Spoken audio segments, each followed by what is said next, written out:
Purihin ng Panginoon. 2 buwan na lang, JIL Calamba family. Anniversary na po natin, 48th anniversary celebration. Maligayang buwan ho ng August. Good morning, August po sa ating lahat. Magandang umaga po.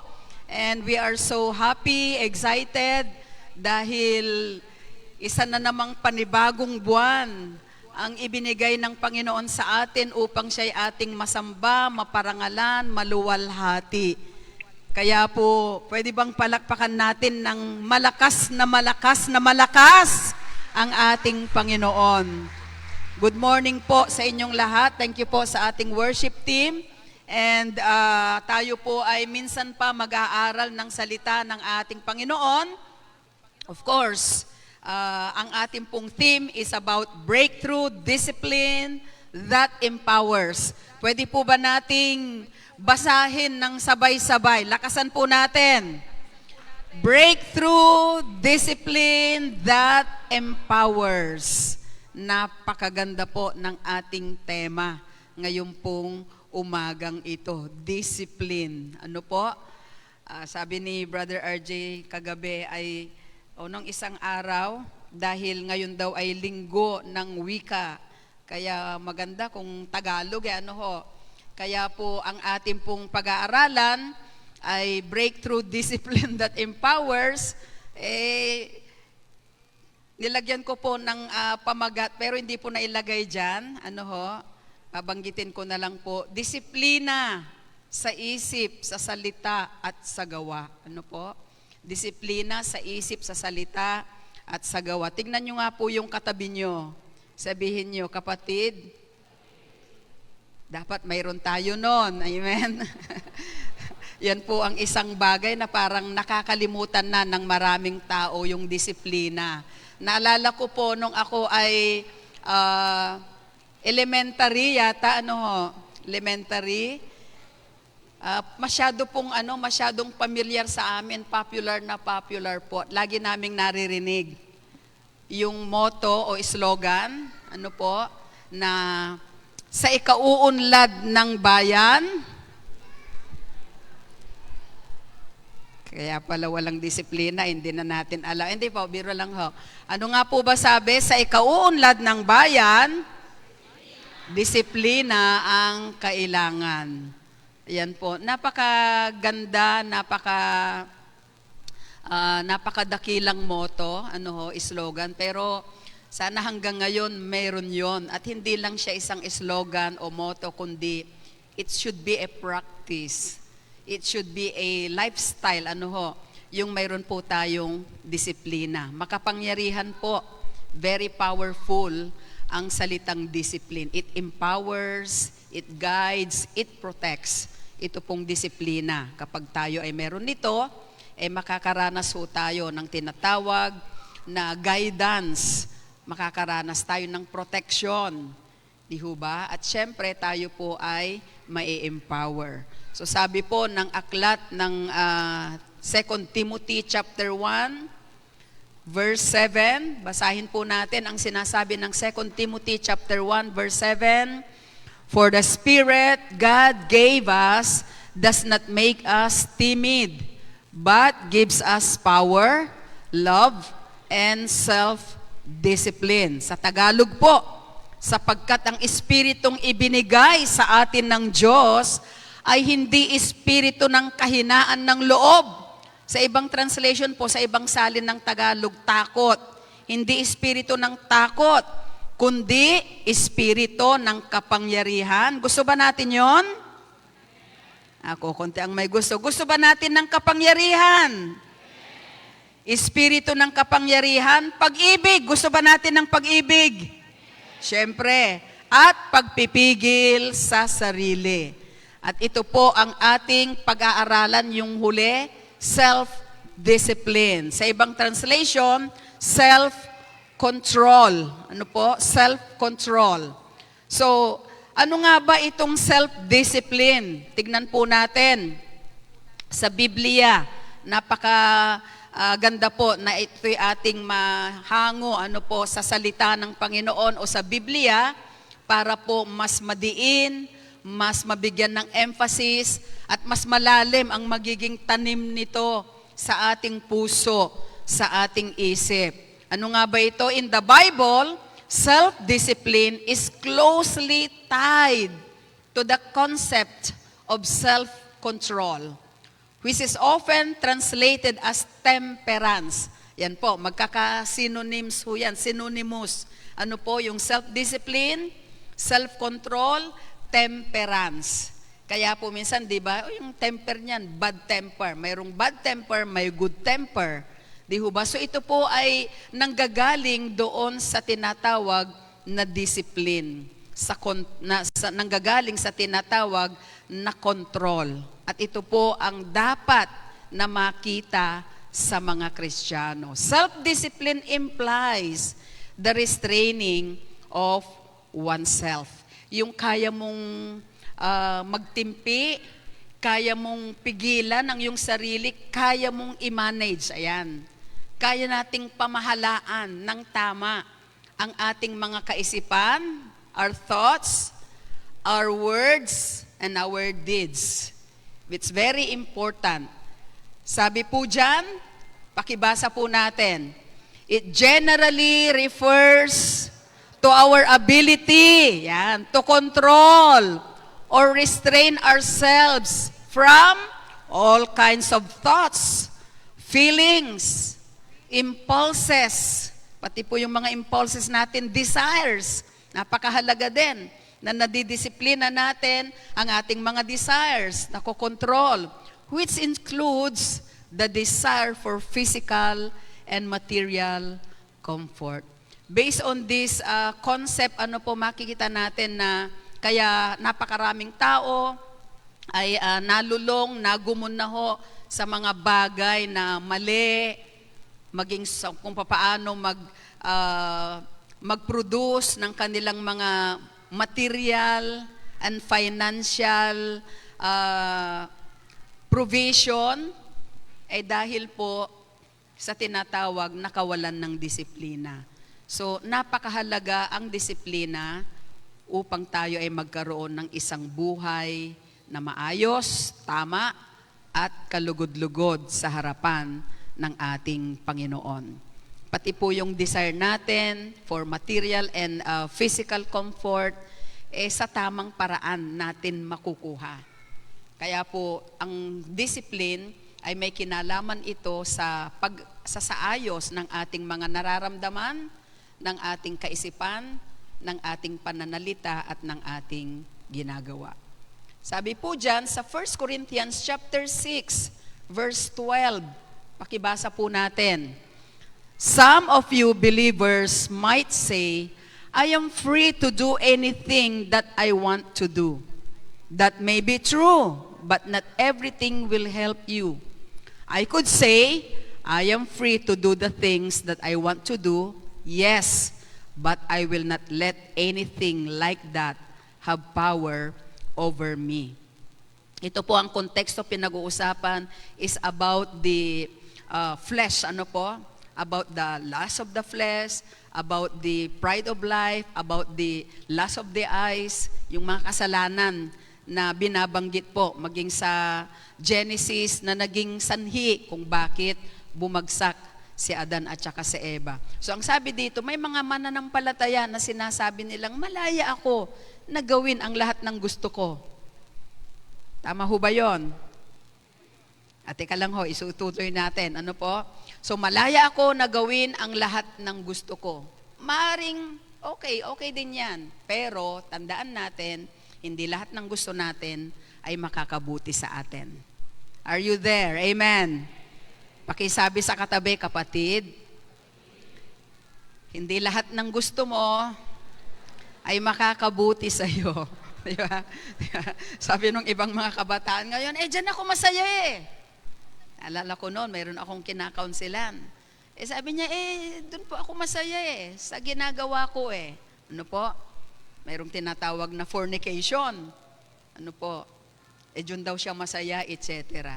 Alam niyo po, hindi lahat ng makapagpapasaya sa atin ay makakabuti sa atin. At tandaan po natin yan, lalo na sa mga kabataan, at hindi lang kabataan, kahit sino po na Kristiyano.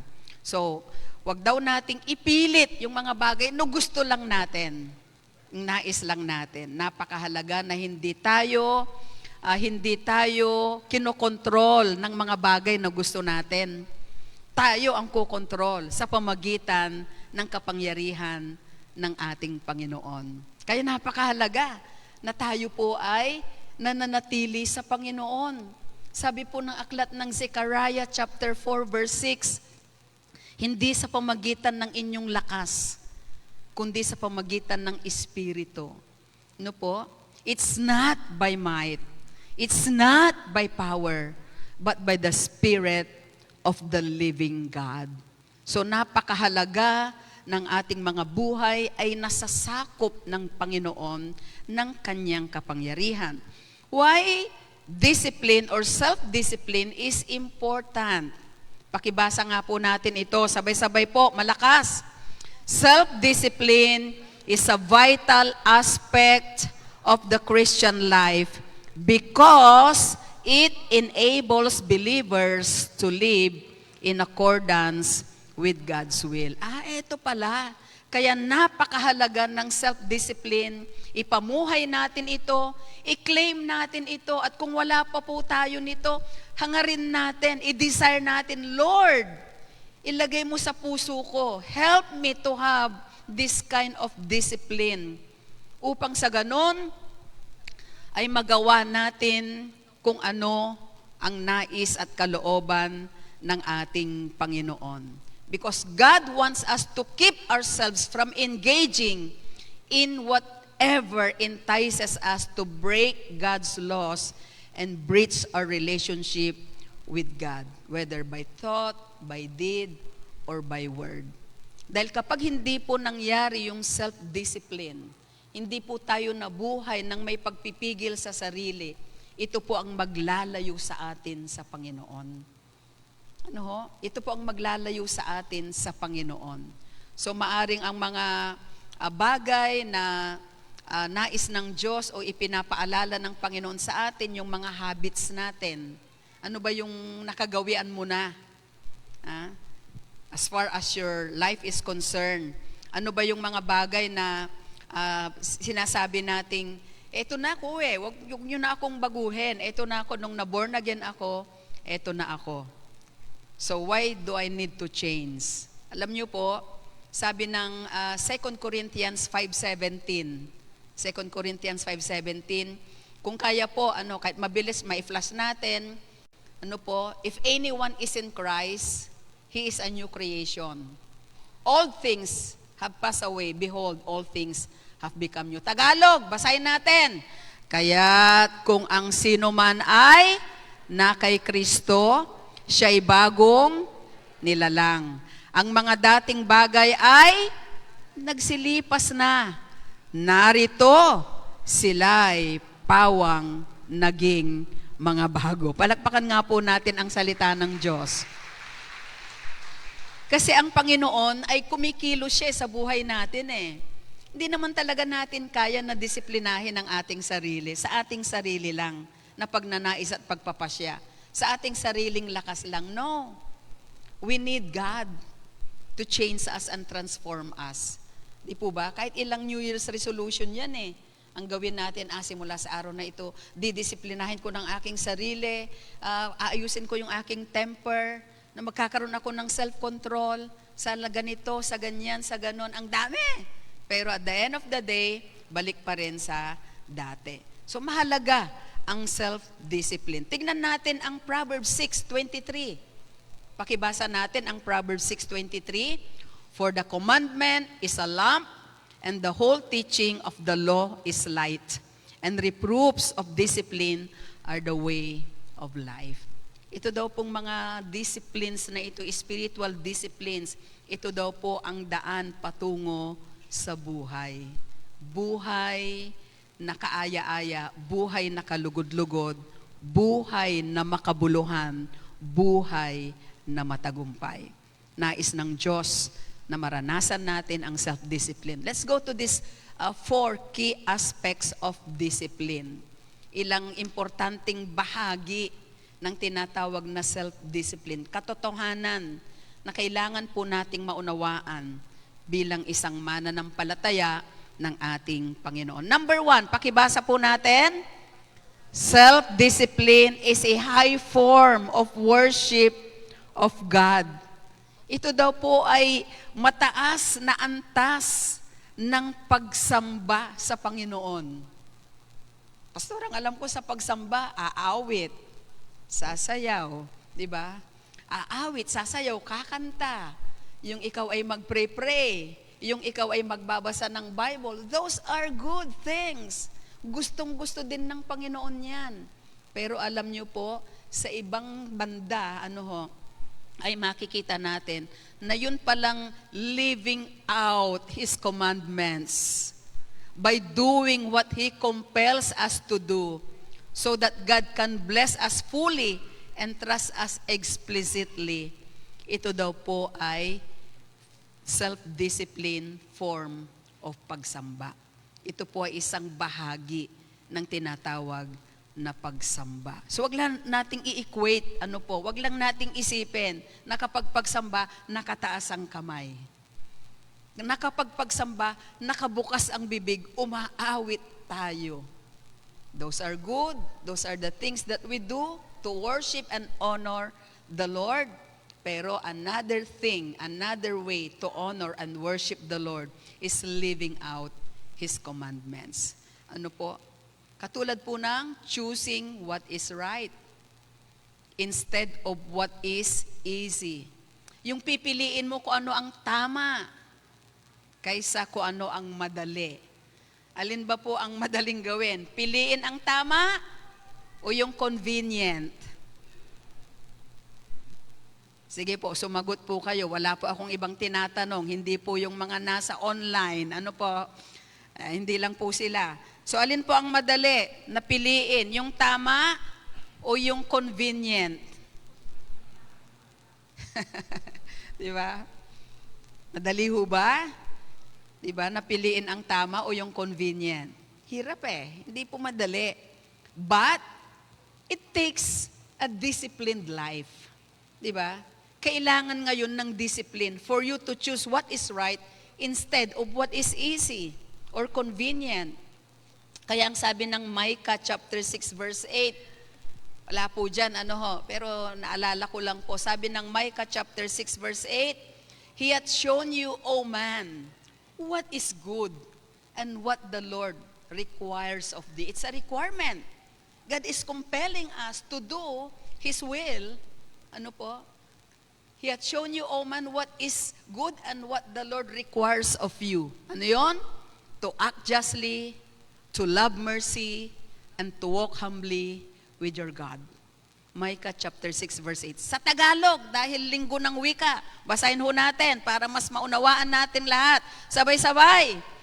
Kanyang ipinakilala sa iyo, o tao. O tao. Ganyan ang Ganyan po ang Old Testament. Ganyan ang Bible. Diretso. Sino ho dito mga tao? Taas ang kamay. Siyempre lahat tayo, di ba? Ang sabi diyan, kanyang ipinakilala sa iyo, o tao, kung ano ang mabuti at ano ang hinihingi ng Panginoon sa iyo. Importante ho yan, ano bang hinihingi ng Lord sa atin? Kundi gumawa na may kaganapan. To act justly, maging makatarungan ka. Di ba? At ibigin ang kaawaan. Maging maawain, maging makatarungan, maging maawain, at lumakad ng may kababaan na kasama ang iyong Diyos.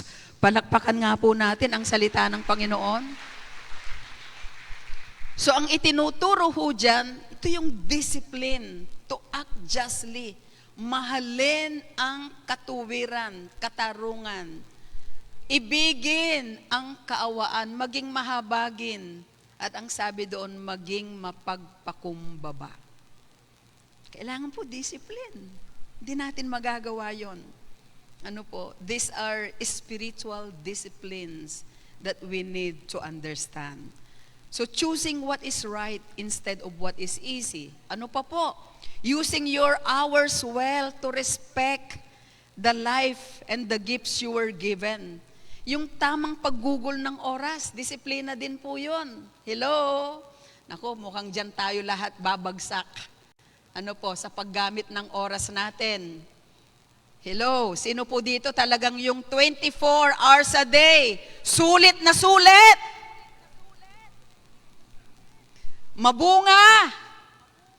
Sino po ditong magsasabi na yung 24 hours a day niya ay talagang makabuluhan? Alam nyo, ito po ay mga praktikal na paalala. Paggising sa umaga, ano ang unang-unang ginagawa? Mag-cellphone. Amen? Tatawa kayo, no? Isang guilty tayo lahat dyan eh. Na ano agad natin, naku baka may message. At tayo naman, baka may message kasi mahalaga. Ano po? Pero yung iba talaga, hindi. Doon na agad sa Facebook. Naku, teka lang, babalikan ko yung aking post. Ilan na kaya ang likes? Ilan kaya ang nag-comment? Di ba? So, paano natin ginugugol yung oras natin? Sabi po ng Psalm 90 verse 12. Basahin ho natin ang Psalm 90 verse 12. Ano po? Sa English po, teach us to number our days aright, so that we may gain a heart of wisdom. Sa Tagalog, pakibasa po natin. Lakasan natin, Jael Kalamba. Kaya ituro mo sa amin ang pagbilang ng aming kaarawan. Sino po dito mga nag-birthday? At magbe-birthday. At sinong may birthday ngayon? Birthday po pala ng ating minamahal na Senator Joel ngayon, August 2. Happy birthday po, Sen. Andito lang ho kami sa Kalamba. Ano po? Ayan po. So, sabi po dyan, sige, tuloy po natin. Di pa po tayo tapos. Ayan po. Sabi ho dyan, pakibasa natin ulit. Kaya ituro mo sa amin ang pagbilang ng aming kaarawan upang kami ay mangagtamo sa amin ng pusong may karunungan. Di ba? Ito pala ay pagiging marunong, yung may tamang disiplina ka sa oras. That is wisdom. You know how to spend your times, your hours in a day. You know where to spend your life. Alam mo kung saan mo ito gugugulin. Maraming tao ginugol na lang sa trabaho, nakalimutan ang Diyos. Maraming tao ginugol na lang sa kanilang mga vocation, sa kanilang mga habits. Maraming tao ginugol na lang nila sa kanilang mga passion, pero nakalimutan ang Panginoon. Hindi po yon ang makabuluhan at matalinong pamumuhay.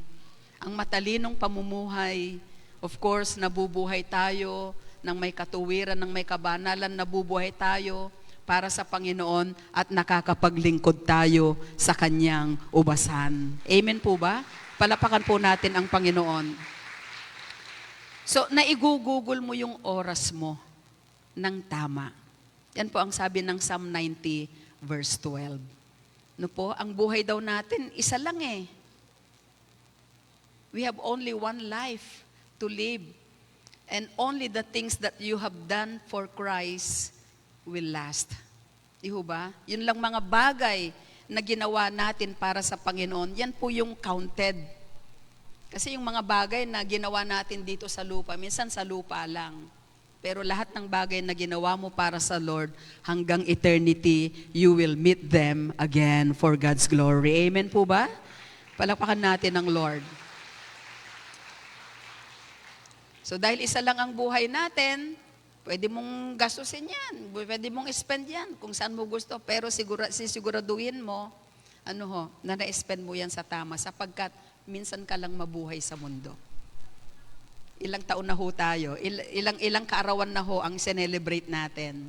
Pakitignan nga yung katabi, sige po, pakitanong, ilang taon ka na? Wag yung taon, masamang tanong daw yan, lalo na sa mga medyo magsisenior na, sabihin nyo, ilang taon ka ng Kristiyano? Pakitanong, ilang taon ka ng Kristiyano? O yung iba nahihiya. Alam mo, Pastora, honestly, 30 years na akong Christian. Ay, hindi halata. Hindi halatang 30 years ka ng Christian. Ano po? So maglingkod tayo sa Lord. Spend natin ang ating buhay sa pagpupuri sa Panginoon. Another is doing the right work even no one is watching or praising you. That is discipline. That is wisdom. Ano po? That is the right thing to do. Yung gagawin mo yung tama, may nakakakita man o wala. Pati sa pagtatrabaho, kahit wala yung boss, discipline po yun. Sa church, sa ministry, kahit hindi nakikita ng leader, discipline ho yan. Bakit? Dahil sa lahat ng ginagawa mo, gusto mong ang Diyos ang maparangalan. Sabi ng Colossians 3:23, sabi po dito sa English at pwede nating basahin sa Tagalog. Whatever you do, work at it with all your heart, as working for the Lord, not for human masters. Ayan, ano man ang iyong ginagawa, gawin mo ito ng buong puso. Na para bagang ginagawa mo ito sa Panginoon at hindi sa tao. Pakibasa natin, sabay-sabay. Ano mang inyong ginagawa, ay inyong gawin ng buong puso na gaya ng sa Panginoon at hindi sa mga tao. Palakpakan po natin ang salita ng Diyos. Ang dami pa po niyan. So ang sabi dyan sa next slide po natin, self-control restricts this indulgence or our foolish way of living. Iiwan mo yung mali na pamumuhay at hahanapin mo at mabubuhay ka ng may pagmamahal at mabubuhay ka ng ayon sa nais ng Panginoon. Ano ba ang plano ng Diyos sa buhay na yan? To honor God. You were created to honor God. Tayo po ay nilikha para sambahin ang Diyos. Ano po? You were not created for the things of this world.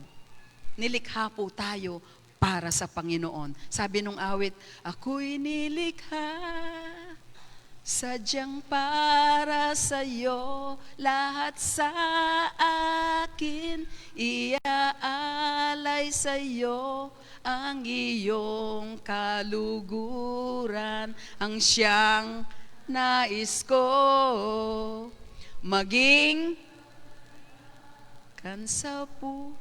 This is it. You are created to honor God.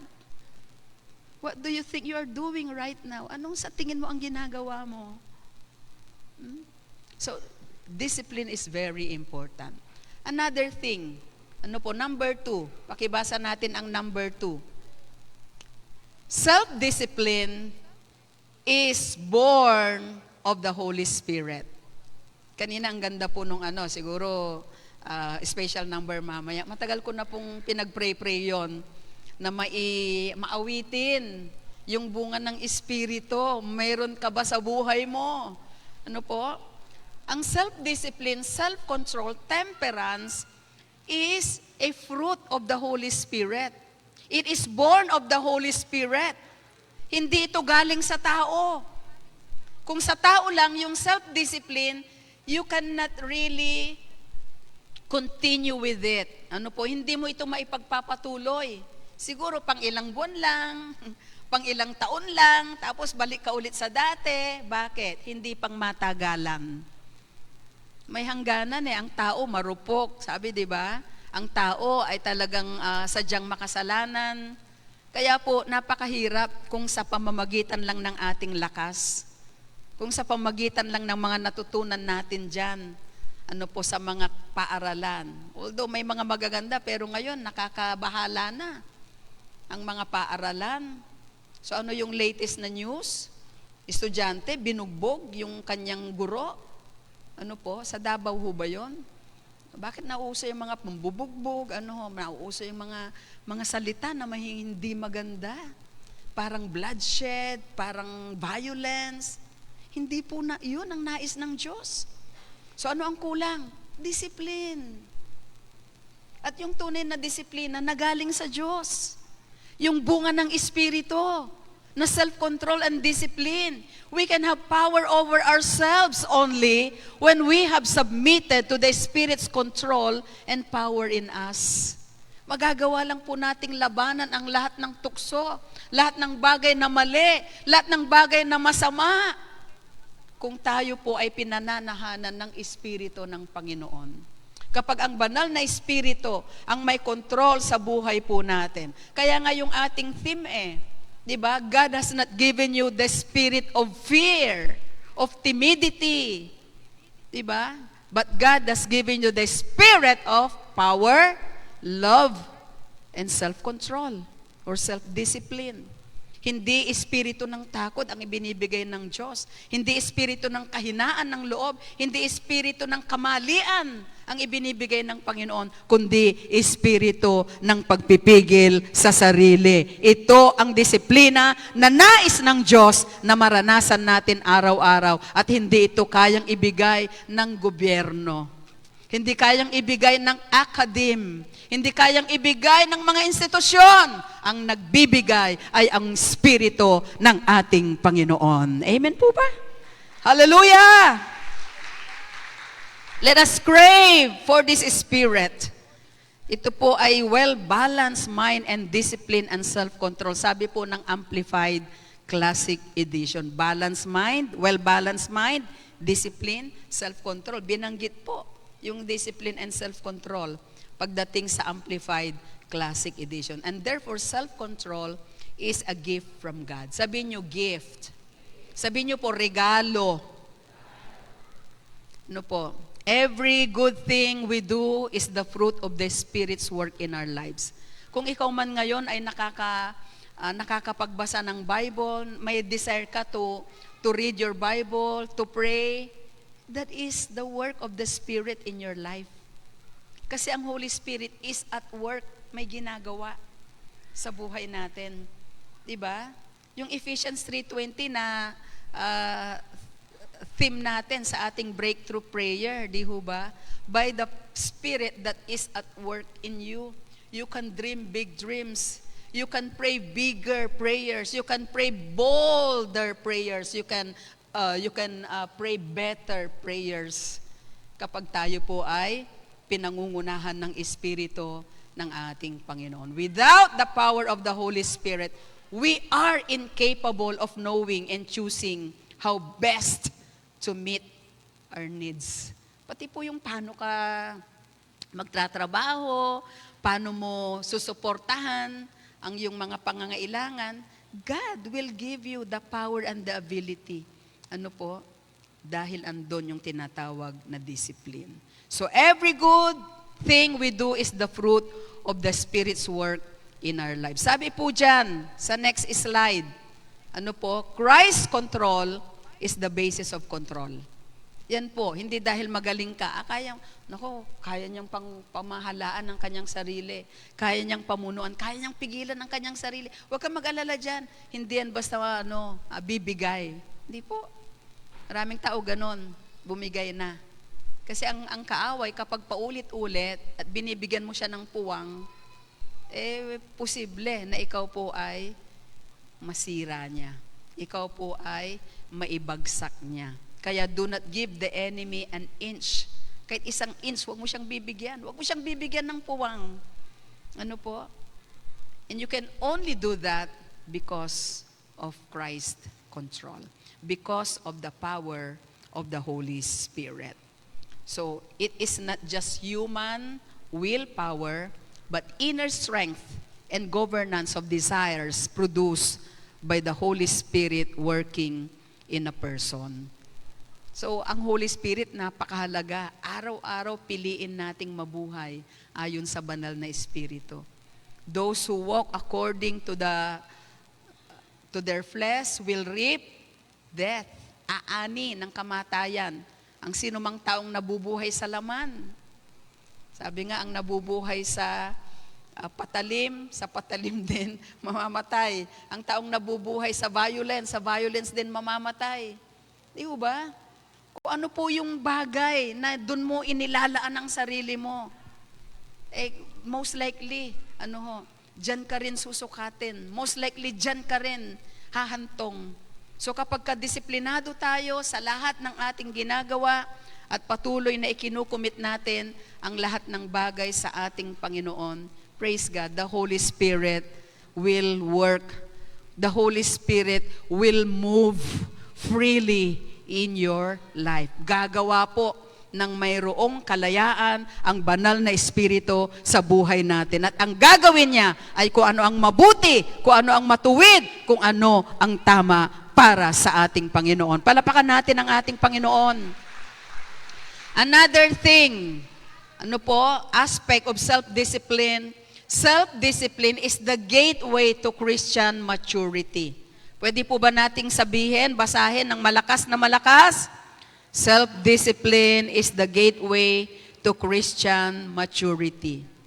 Growth is very important. Spiritual growth brings spiritual transformation. Kakaroon ng pagbabago ang ating mga buhay. Kapag umuunlad, lumalawak ang ating pamumuhay Kristiyano. Do you want to grow in your walk with the Lord? Amen. Parang di ako kumbinsido. Do you want to grow in your walk with the Lord? Mas malakas po, do you want to grow in your walk with the Lord? Sa Tagalog, gusto ba nating lumago sa ating pananampalataya? Gusto ba nating lumago sa ating buhay espiritual? Bakit po tayo dumadalo? Bakit po tayo dito pumupunta every Sunday na may worship service? Pag Thursday, mayroong prayer revival night. Pag morning, everyday, mayroong Dawn Watch. Bakit po tayo nagsusumikap? Yung iba po, congratulations kung kayo po ay every morning, you're attending Dawn Watch. Congratulations, naging habit. Self-discipline. Ano ang naging effect sa buhay natin? Lalago ka. Malalagpasan mo yung kapagiging babe in Christ. Sabi dyan, growth is the one secret that robs the works of the flesh of its power. Kapag ikaw daw ay lumalago spiritually, hindi kailanman makapananaig ang anumang gawa ng laman o kasalanan sa buhay natin. Kapag lagi kang nagbabasa ng Bible, nagpray-pray po tayo, naiiwasan po natin ang anumang bagay na hindi sa Panginoon. Sabi nga po read the Bible because the Bible will keep you from sin. But if you won't read the Bible, sin will keep you from God. It's either the Bible will keep you from sin or sin will keep you from the Bible. Ilalayo ka ng salita ng Diyos sa kamalian. Sa kabilang banda, ilalayo ka ng kasalanan sa Diyos. Very important ang discipline. We need to learn discipline. If you want to grow in your walk with God, how do you begin? Where to begin? Let's learn discipline.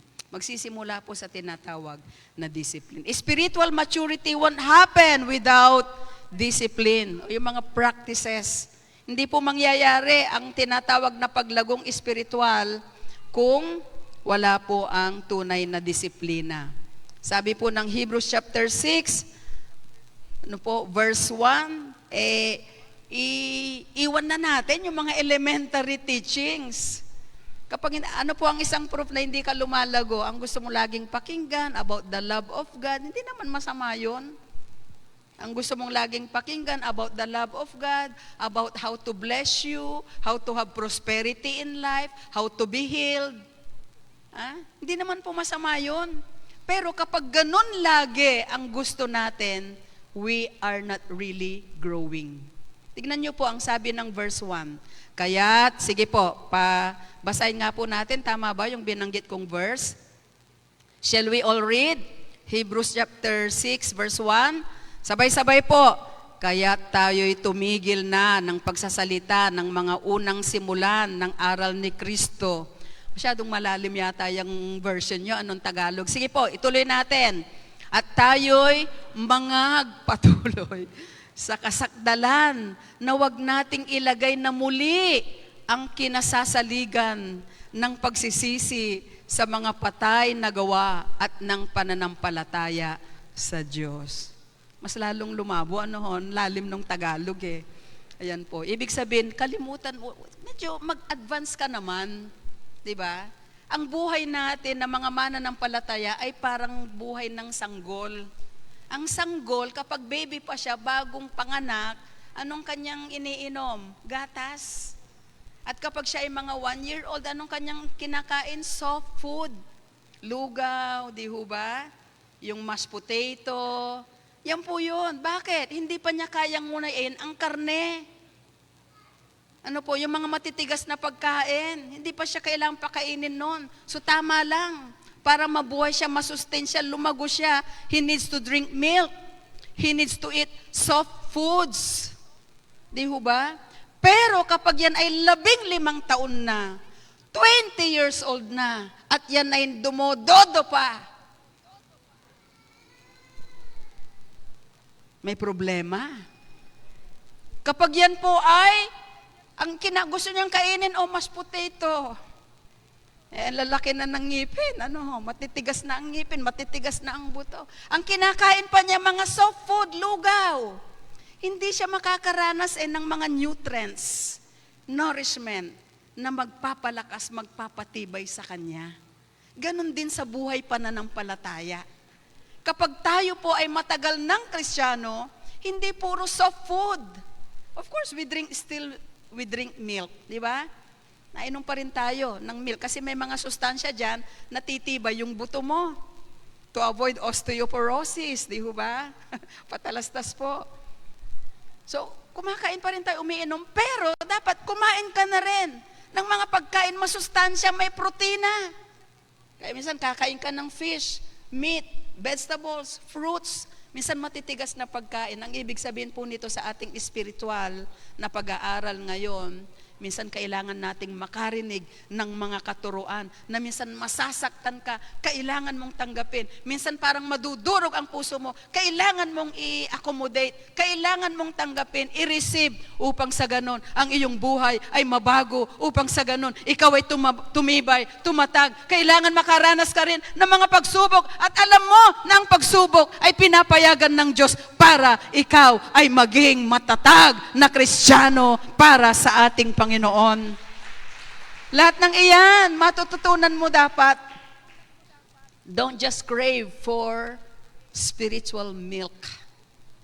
Mag-crave po tayo. Don't just crave for milk or soft foods, but crave this spiritual food. Mention ng spiritual milk, spiritual food that will help you grow stronger in your faith in God. So, importante yan. Kasama yan sa self-discipline. Ano po? Sabi po dyan sa next slide, yung commitment ni Pablo sa self-discipline. Sabi po niya, pakibasa nga natin ang 1 Corinthians 9:27, sabay-sabay. No, I discipline my body and make it my slave, so that after I have preached to others, I myself will not be disqualified. Patungkol naman po ito sa paglilingkod. Kahit po sa paglilingkod natin, kailangan natin ng disiplina. Kailangan may integrity. Ano po? Kailangan andun yung totoong tapat, ano po, faithful and fruitful service. Although ang context nito is about an athlete, tungkol po sa isang mananakbo. Next Sunday siguro yun ang pag-aralan natin. Ano po? Kaya abangan natin ang next Sunday. Tungkol po sa tinatawag na paano ka mananalo sa iyong pagtakbo. Sabi ni Pablo, I need to discipline my body. Diba? At hindi ako maging slave ng aking mga sariling kagustuhan. Hindi ako maging slave ng mga gusto ko lang. Kundi pinapahirapan ko. I beat my body. Diba? I undergo training katulad ng isang atleta upang sa ganon makapanatili tayo sa paglilingkod sa Diyos. Sasanayin natin ang ating sarili sa pagiging maka-Diyos. Palakpakan nga po natin ang Panginoon. Number 4, and the last. Pakibasa natin. Self-discipline's value relates to success in life. Yung halaga at kahalagahan ng pagpipigil sa sarili o yung discipline, yung tinatawag na pagtitimpi, diba? Pagsasanay ng ating mga sarili sa mga bagay na tama, totoo, at godly, ito po ay may kinalaman sa ating tagumpay. Nakakita na ba kayo ng isang taong walang disiplina? Tapos maganda ang naging buhay, magtagumpay siya. Ni wala nga, tamad, ayaw mag-aral, walang disiplina. Nakakita ba kayong taon na nagtagumpay ganon? No.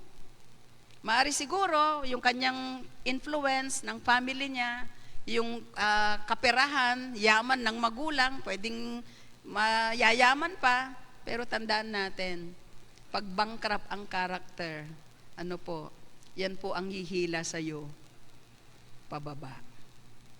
Ang pera, madaling maubos eh. Kaya nga di ba, minsan sabi ng mga magulang natin, o anak, wala kaming ibang maipapamana sa'yo. Yung pag-aaral, kaya pinag-aral, at saka yung mga tamang aral na itinuro namin sa'yo. Pero marami pa rin bumabagsak.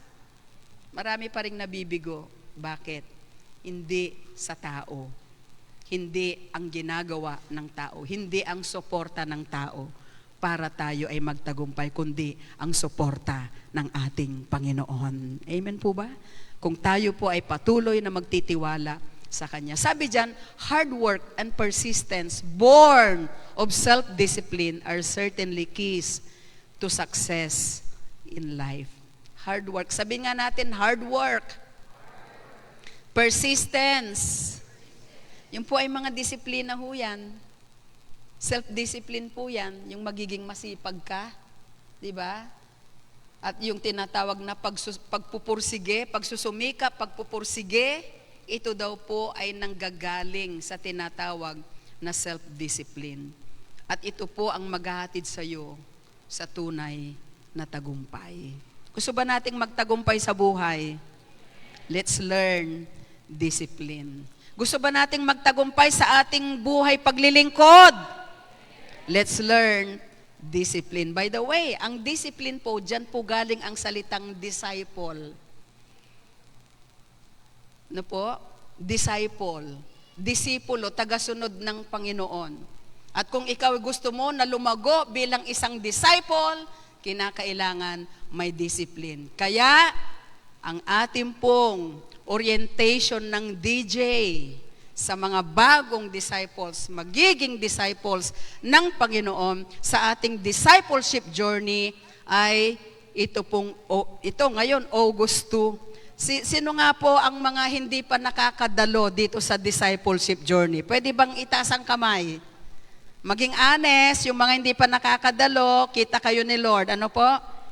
Sige po, huwag kayong mahiya. Walang masama po. Okay lang po yun. Mahal na mahal namin kayo. Ano po? Pakitaas nga po ang kamay ng hindi pa nakakatapos ng discipleship journey. I am encouraging you as disciples of the Lord. Mag-enroll po tayo dito. Part yan ng discipline. Para sa ganon, magtagumpay tayo. Hindi lang sa ating mga material, economic life, magtatagumpay din tayo sa ating spiritual na buhay. Amen po ba? Hallelujah! Glory, glory be to God! Magtatagumpay tayo sa ating paglilingkod sa Panginoon. Alam niyo po, let us cultivate our salvation with fear and trembling by having a disciplined life. Ikaw mismo ang magbubungkal, magkukultivate na yung spiritual na buhay. Ikaw mismo ang magkukultivate ng tagumpay na nais mong maranasan. Hindi ibang tao. Tandaan natin, tayo lang po ang tunay na makapagdudulot ng tunay na tagumpay sa ating buhay, of course, sa tulong ng ating Panginoon. Huwag nating sabihin, dapat yung tito ko, dapat yung nanay ko, dapat yung tatay ko. Hindi po. Tayo po sarili natin. At kapag pumalpak din tayo, hindi rin natin sabihin, dahil sa tito ko, dahil sa nanay ko, dahil sa tatay ko. Hindi po. Kaya nga po, yung tinatawag na failure, yung tinatawag na failure, at saka yung victory, success and failure, ang ano ho niyan ay discipline. Kapag may disiplina ka, of course, most likely, you will have success. But if you don't have discipline, most likely, you will fail. Yan po, ganyan lang po kasimple ang buhay. Kaya mahalaga po ang disiplina. Tignan po natin, ito pong sabi ni Thomas Edison. Proverbs 10 verse 4 muna. Proverbs 10 verse 4, sabi po dyan, pakibasa natin, lakasan natin ho, sabay-sabay. Lazy hands will make you poor. Yan na, sakto. Yan na po yun. Biblical. Tamad, walang disiplina, kahirapan. Ang kahinat na niyan. Masipag, may disiplina, may takot sa Panginoon, sigurado yan, magtatagumpay. Saan ho tayo dito? Sa magtatagumpay o sa mabibigo? Parang itong gitna lang ang gustong magtagumpay. Paano ho kayo dyan? Hello? Dyan po ba kayo? Gusto ba nating magtagumpay sa buhay? Magkaroon tayo ng hard-working heart. Palakpakan po natin ang Panginoon. Sa Tagalog, pakibasa natin sa Tagalog. Diba? Linggo ng wika, kailangan maunawaan nating mabuti ang lahat ng ating pinag-aaralan. Proverbs chapter 4, verses 4 and 5. Yan, pakibasa natin. Siya'y nagiging dukha na gumagawa ng kamay na walang kasipagan. Ngunit yumayaman ang kamay ng masipag. Ayan. Tignan niyo yung katabi niyo muna bago natin ituloy. Sabi niyo, kapatid, masipag ka ba? Saan? Saan ka masipag? Saang banda? Diba? Masipag ka sa trabaho, ginagawa mo ang tungkulin mo, ginagawa mo ang work mo, may nakatingin o wala. Sabi doon sa pinag-aralan natin kanina, diba? May nakatingin o wala, nandyan ang boss mo o wala, gawin mo ng maayos ang trabaho. Self-discipline ang tawag doon. Hindi ibang tao ang magpapalago sa'yo. Hindi ibang tao ang magpapayaman sa'yo. Hindi ibang tao ang magpapasagana sa'yo. Tandaan natin, nasa iyo yun. Of course, ano lang po yan? Support. So, verse 5, basahin natin.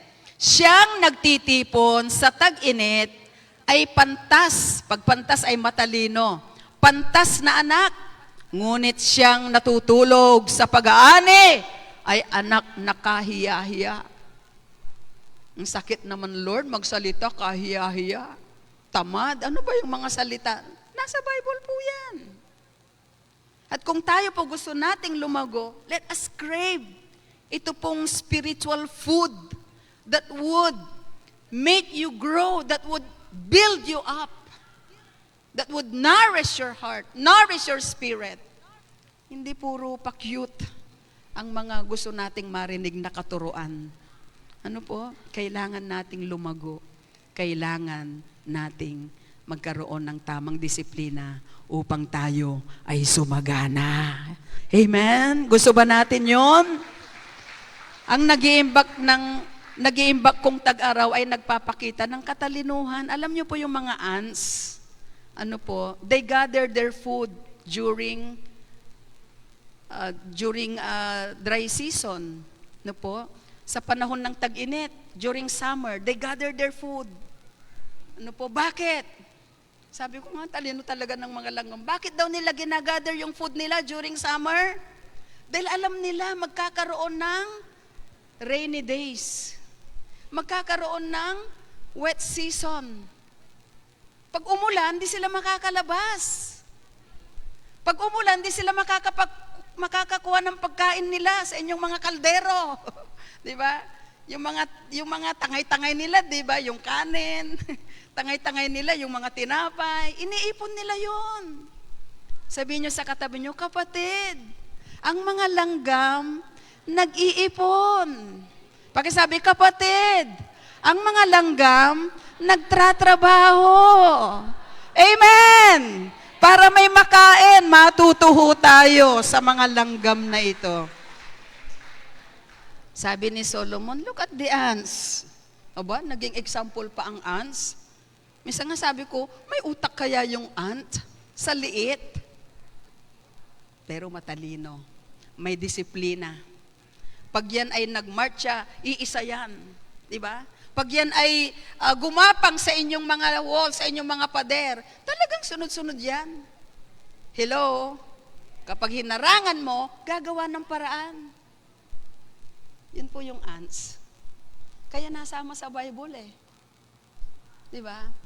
May disiplina. Tignan nyo uli yung katabi nyo, kapatid. Sabi nyo, kapatid. Kailangan talaga natin ng disiplina. Amen? Palapakan nga natin ang ating Panginoon. Para maiwasan ng pagdarahop, kailangan maging masinop.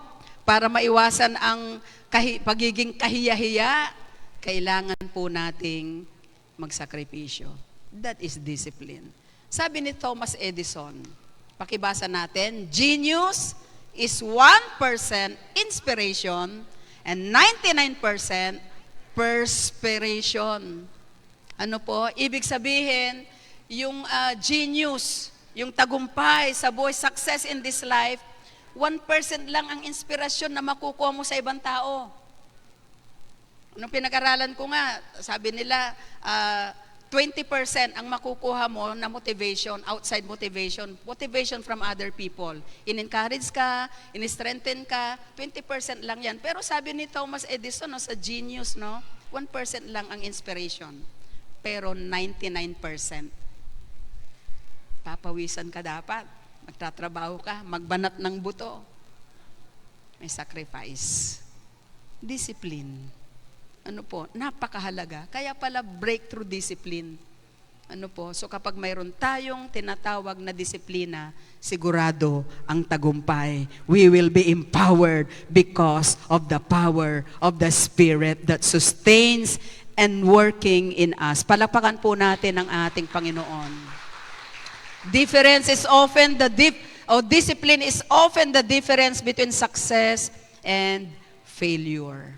Gusto nating magtagumpay, then let us have discipline. Next po, sabi dyan, the greatest enemies of discipline are laziness and emotionalism. Kanina binanggit ko na yan. Lazy people can be bothered to acquire disciplined habits. And emotional and temperamental people prefer to live by their feelings. Yung mga nabubuhay lang sa emosyon, sa kanilang temperament, doon lang nabubuhay sa feelings nila. Hindi sila bothered na mag-acquire ng mga disciplined habits. Ang mga tamad, hindi po sila nababagabag kung ano man ang mangyari sa susunod na panahon because they are lazy. And therefore, you cannot succeed in life if you are lazy. And last slide, and I close. Pakibasa po natin, sabay-sabay.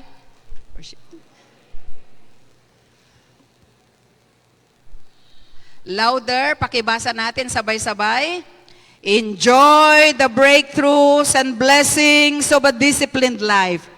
Discipline is becoming a rarer and rarer commodity in this pampered age. The person who has discipline, enjoys nearly limitless opportunities. Nakakalungkot kasi sa panahon po natin ngayon, ang disiplina po ay isang bagay na parang bihira mo nang makita sa maraming tao. Sa panahong ito, na ang labis na itinataguyod ay kaginhawaan. Kaya po ngayon, di ba, pati nga yung binanggit ko nung nakaraan, hindi na nagtatanim ng puno kasi mayroon ng plants na ready. Di ba? Yung kamatis, pagbubungahin na lang doon, nasa paso. Kaya lang, paano ang mangga? Di ba, wala na rin kasing pagtataniman. Bakit po? Halos populated, thickly populated ang ating kapaligiran. So, wala na po yung season of waiting, yung spirit to wait, wala na yung temper, tayo ay laging nagmamadali. Ito pong lahat ng ito, may kinalaman sa discipline. And praise God, wag tayong mag-alala, wag tayong malungkot. Hindi pa huli ang lahat. Pakisabi sa katabi, kapatid, may pag-asa pa tayo. Sabi niyo, hindi pa huli ang lahat. Kaya tayong baguhin ni Lord.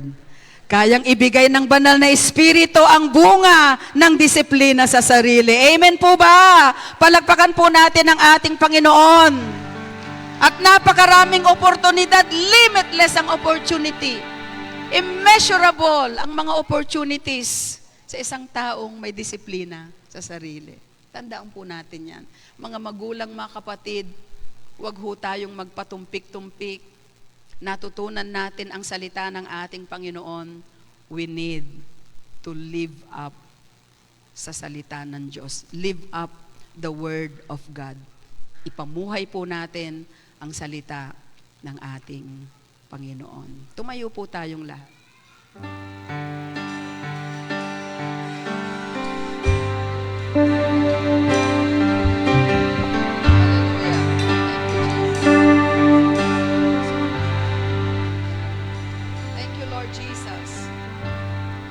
Kapag nasa atin ang buhay na Espiritu Santo, tandaan niyo po, yung walang hanggan na mga posibilidad, napakaraming opportunities, pwede nating maranasan yun. Ang taong masipag, sabi nga, yumayaman. Ang pagiging masipag, isang discipline. At gusto ng Diyos na maging masipag din tayo. Gusto ng Diyos na tayo po ay nananalangin. Gusto ng Diyos na tayo po ay nagbabasa ng Kanyang salita. At gusto ng Diyos na tayo po ay naglilingkod. When we choose what is right, when we work hard, even though no one is looking at us, when we choose to do what is good rather than what is easy, kasama yan sa discipline. Nabibigyan natin ng kalugudan, karangalan ng ating Panginoon. Pero hindi natin kaya yon sa ating sariling lakas. Hindi natin kaya yon sa ating sariling dunong. Hindi natin kaya sa pamagitan ng ating sariling kaisipan. We need the power of the Holy Spirit. Ngayon pong umagang ito, let us sing that song sa Tagalog siguro. Banal na Espiritu, dumaloy ka. At lahat ng nagnanais na patuloy na yakapin ng Panginoon, patuloy na isustain ng banal na Espiritu, lahat po ng nagnanais na patuloy na maranasan ang kapangyarihan ng banal na Espiritu upang magawa natin ang lahat ng bagay na ipinapagawa ng Panginoon. You are free to come before the altar. Tayo po ay malaya na lumapit dito sa harapan. As a step of faith, sasabihin natin, Lord, change me. Lord, pagbuhin mo ako. Lord, may mga habit na kailangang mapaglabanan. May mga habit na kailangang mabura sa aking buhay, sa aking isip, sa aking puso.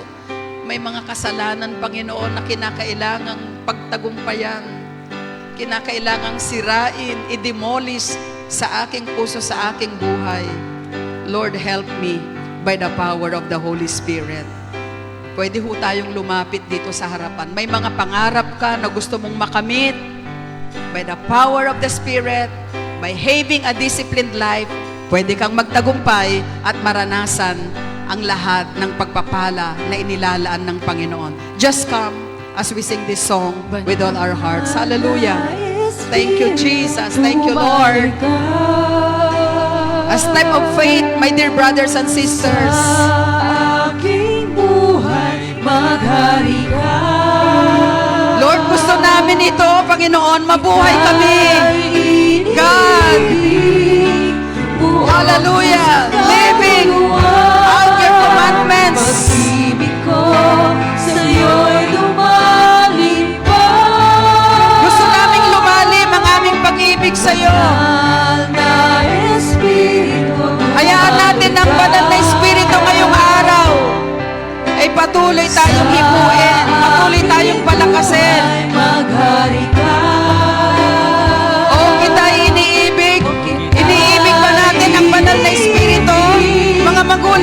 kapatid, hayaan natin na ngayong araw magsimula ang paglalim ng ating pag-ibig sa banal na Espiritu. Hallelujah! Sa'yo'y sumasamo, buhay ko'y bago ritmo. Binisit at paglalapit mo, ito ang panalangin ko. Sa buhay ko'y walang tulad mo, wala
Hindi espiritu ng kahinaan ng loob ang ibinibigay sa atin ng banal na espiritu, kundi kapangyarihan, pag-ibig, at pagpipigil sa sarili. Ito po ang nais ng Panginoon na maranasan natin araw-araw sa ating buhay. Kung tayo man po ay may mga struggles, nahihirapan tayo kasi nakasanayan na natin ang ganitong mga habits, mga gawain o nakagawian na natin. Ang mga bagay na simula nung tayo marahil ay nagkaisip, yun na yung nais natin, yun na yung natutunan natin. But alam niyo po, kapag ang Diyos nasa atin, kaya niya tayong baguhin. Kaya niyang iayos ang mga bagay na hindi okay. Just let God do His own thing in your life. Payagan niyo ang Panginoon na kumilos sa inyong buhay. Pagod na kayo sa isang buhay na parang paulit-ulit lang. Hindi lumalago. Bakit hindi ko nakakamtan ang mga sagot sa panalangin ko? Maring may mga bagay na gustong ipabago ang Diyos. May mga bagay na gustong iayos ang Panginoon. At kayo lang po ang nakakaalam nun. Narinig natin ang mensahe ng Panginoon.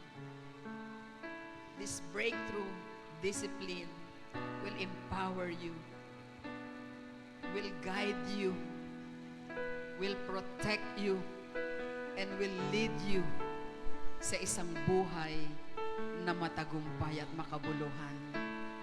Kung nais nating muling ilapit ang ating mga sarili sa Panginoon, di na po namin kayo ipapanalangin isa-isa. Narito po ang ating mga kamanggagawa, nakapaligid sa atin, nakaunat ang aming kamay patungo po sa inyo. Sumunod lang po kayo sa isang maikling panalangin. Sabihin po natin, Ama naming Diyos na makapangyarihan sa lahat, Ama naming Diyos na Diyos na makapangyarihan mabuti at tapat, sa lahat. Diyos na mabuti at tapat. Diyos na may likha ng langit at ng lupa, Diyos na may likha ng langit at Diyos na siyang nagbigay ng buhay na mayroon ako ngayon. Diyos na siyang nagbigay ng buhay na meron ako. Lumalapit po ako sa inyo. Malapit po ako sa iyo. Nagpapakumbaba po ako. Nagpapakumbaba. Kinikilala ko po ang katotohanan. Kinikilala ko po ang katotohanan. Nahiwalay sa inyo, wala akong magagawa. Nahiwalay sa inyo, wala Na ako. marami akong naging kamalian. Na marami akong naging Na ako ay mahina na ako ay mahina at walang kakayahan at walang kakayahan na baguhin ang aking sarili. na baguhin ang aking Patawarin mo ako, Panginoon. sarili. Patawarin mo ako, Linisin at hugasan linisin at hugasan sa lahat ng aking kasalanan. sa lahat ng aking Salamat po Salamat po sa mapupulang dugo ng Panginoong Jesus sa mapupulang dugo na ng tumigis sa Panginoon krus na tumigis sa krus upang maglinis upang maglinis ng aking mga ng kasalanan. aking mga kasalanan. Salamat sa katubusan. Salamat sa katubusan. Salamat sa kahabagan. Salamat sa kahabagan. Sa pangalan ni Jesus. Sa pangalan ni Jesus. Kinikilala kita. Kinikilala kita. Inaanyayahan kita Inaanyayahan kita upang maghari upang sa aking buhay. sa aking buhay. Pangunahan ako Pangunahan sa lahat ng oras at panahon sa lahat ng oras at panahon upang hindi ang mga bagay na gusto ko, upang hindi ang mga bagay Ang masunod. na gusto ko ang masunod, kundi ang mga bagay na gusto mo. kundi ang mga bagay na gusto Maghari ka sa buhay ko. ko. Maghari ka sa buhay Banal ko. na Espiritu. Banal na Espiritu. Salamat po Salamat po sa iyong kabutihan, sa iyong kabutihan, sa pagliligtas, sa pagliligtas, sa isang buhay na makabuluhan, sa isang buhay na patuloy na binabago nyo sa isang buhay na patuloy para sa na iyong binabago. kaluwalhatian. Para sa iyong This is my kaluwalhatian. prayer. This is my In prayer. Jesus' name. In Jesus' name. Manatili tayong nakayuko, nakapikit sa oras na ito. Ako na lamang po ang mananalangin while the keyboard is playing right now. Hallelujah. Just lift up your hands. Just continue to pour out your heart before the Lord. Ibuhos natin. Ilagak natin ang ating buhay, ang ating puso sa ating Panginoon. Nais ng Diyos na maranasan mo ang mga magagandang bagay. These good things, perfect gift, are from the Lord. Lahat ng ito ay galing sa Panginoon. At gusto niya na habang narito ka sa lupa, maranasan mo rin ang mga tagumpay sa buhay. Gusto niyang makamit mo ang iyong mga pangarap na ayon sa kalooban ng Diyos na lalong maglalapit sa iyo sa Panginoon. Kung may mga pangarap ka na inilalayo ka sa Diyos, hilingin mo sa Panginoon, bitawan mo yung pangarap na yan. And ask God, ano ba ang nais ng Diyos? Dahil laging mas mabuti, laging mas mainam ang nais ng Diyos para sa iyo. Meron kang problema sa pamilya, meron kang problema sa relasyon, meron kang problema sa pananalapi, sa kalusugan. Lahat ho ng iyan ay kayang pagkaloob ng Panginoon, ng kagalingan, kasaganaan, kaligtasan ng iyong pamilya. Patuloy kang umasa sa Diyos, patuloy kang magtiwala at ilagak lahat sa Panginoon. Kung sa tingin mo ginawa mo na ang lahat pero wala pa rin nangyari, this time, let God be God. Let go and let God. Panginoong Jesus, sipuin mo ang iyong mga anak sa lugar na ito. Pagpalain niyo po sila. Habang nakataas ang kanilang mga kamay, tanda ng kanilang pagtitiwala sa inyo. Habang nakataas ang kanilang mga kamay, itaas nila ang kanilang puso sa iyo, Panginoon. At hipuin niyo po sila, yakapin niyo po sila, pagalingin niyo sila, baguhin, alisin ang mga bagay na hindi niyo kalooban. Alisin ang mga nakasanayan, Panginoon, na hindi magdudulot ng kabutihan sa kanila. Tanggalin niyo, O Diyos, ang lahat ng mga naging gawa ng kaaway sa kanilang buhay. Continue to renew their minds. Baguhin ang kanilang isip. Baguhin ang kanilang puso. At baguhin niyo po kami, O God, para sa iyong kaluwalhatian. Ama, patuloy na ang lahat ng gagawin ng kanilang kamay ay pagtagumpayin niyo. Come on, lift up your hands. Ask God to bless those hands. Ask God to bless those hands. Oh, Lord, continue, oh God, to defeat those lazy hands. Change those lazy hands into hard-working hands, Lord, for your glory. At hayaan mo, Lord, na igugol ang buhay nila sa mga bagay na makabuluhan. Igugol ang panahon nila sa mga bagay na mabuti. At Panginoon, maiwasan ang lahat ng mga tukso, mga pita ng laman, pita ng mata, maging ang kapalaluan. In the name of Jesus, God, touch your people. Embrace your people. Cover your people with your light and with your glory and with your power. In the name of Jesus. Salamat po ng marami sa mga himala. Tanggapin nyo na po ang kagalingan sa inyong mga sakit. Come on. Receive your miracle. Receive your healing. Yes, Lord. Sakit sa bato, pinapagaling ng Lord. Sakit sa abdo, pinapagaling ng Panginoon. Sakit sa dugo, pinapagaling ng Diyos. Sakit sa puso, pinapagaling ng Panginoon. Every sickness, right now, are canceled by the blood of Jesus and by the name of Jesus. And Lord, we are claiming total victory. We are claiming prosperity. We are claiming financial breakthrough. We are claiming, yes, salvation of our family.